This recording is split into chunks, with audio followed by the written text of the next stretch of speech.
All right, let's get right into it.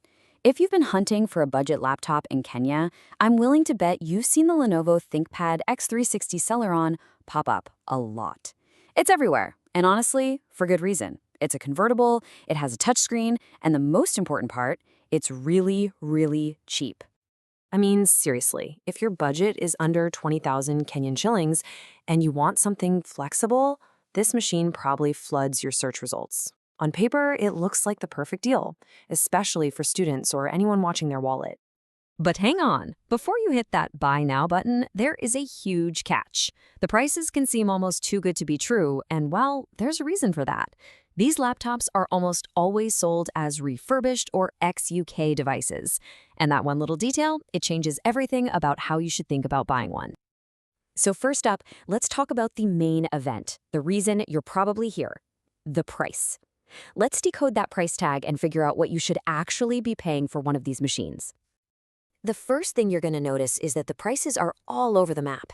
You hop on Jumia and you might see a 4GB model for as low as 10,000 shillings.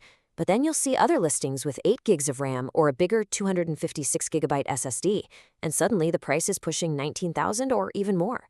Places like Yes Gadgets and Smartphone Central are right there in the mix too. The final price really just comes down to the specs inside. So to make this all a bit simpler, let's just break it down into 3 basic tiers. At the rock bottom, we're talking 10 to 12,000 shillings, and that's going to get you the 4GB RAM model. The mid-range, and honestly, this is the sweet spot for most people, is between about 12,500 and 17,000. That gets you a much more usable 8 gigs of RAM, and then if you push past 19,000, you're usually paying for more storage and maybe some extra software they've bundled in. And just to make sure we're all talking about the same thing, this is the laptop, the ThinkPad Yoga 11e. It's a little 2-in-1 convertible, 11.6-inch HD touchscreen, and it's powered by an Intel Celeron processor. And I'm going to say it again because it's that important. Its condition is almost always refurbished. Okay, so you get the price. But this next part, this is maybe the most crucial piece of this entire explainer. We need to talk about the massive performance gap that Celeron processor creates.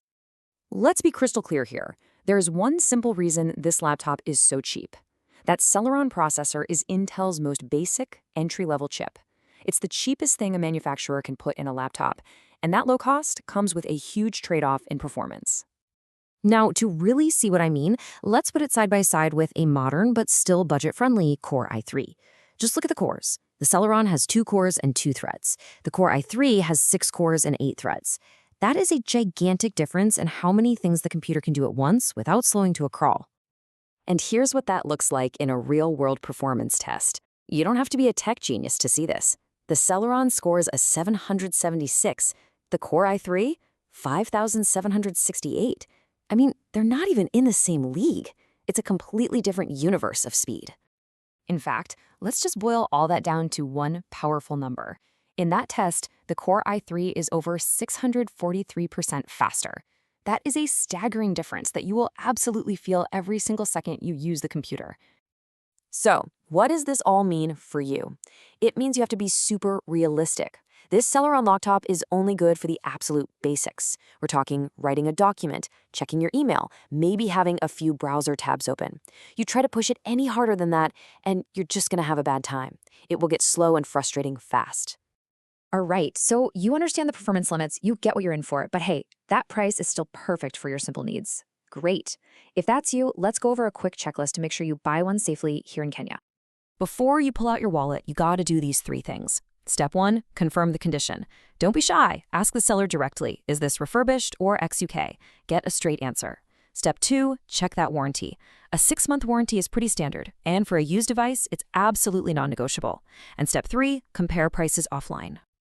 And that third step is so important. Don't just take my word for it. Here's a user on Reddit basically saying that the big online sites can be way more expensive. The lesson here is simple. Before you buy online, take a walk. Go to a few actual computer shops. You might be shocked at the better deal you can find in person. Okay, let's pull all of this together. It's time for the final verdict. And let's quickly touch on some of the hidden costs that are baked into the price you're paying. So who is this laptop actually perfect for? Students on a super tight budget, for sure. People who just need a machine for browsing the web and typing. Or maybe as a cheap secondary laptop you won't cry over if it gets banged up during travel. And who should avoid it at all costs? Anyone who needs to multitask. Anyone running demanding software, think photo or video editing. And frankly, anyone who just wants a computer that feels fast and responsive. This ain't it. And finally, just remember, these are imported machines. Now, while laptops get a pass on the main import duty in Kenya, they are not tax-free. Sellers are still paying a 16% VAT, plus a railway development levy and an import declaration fee. And you can bet those costs are passed right along to you in that final price tag. Which really brings us to the final, most important question you need to ask yourself. This Lenovo X360 Celeron might have one of the lowest price tags you can find. But now that you know the performance you're giving up and the fact that it's a used machine, is the absolute lowest price really the best value for your money? That's something only you can answer.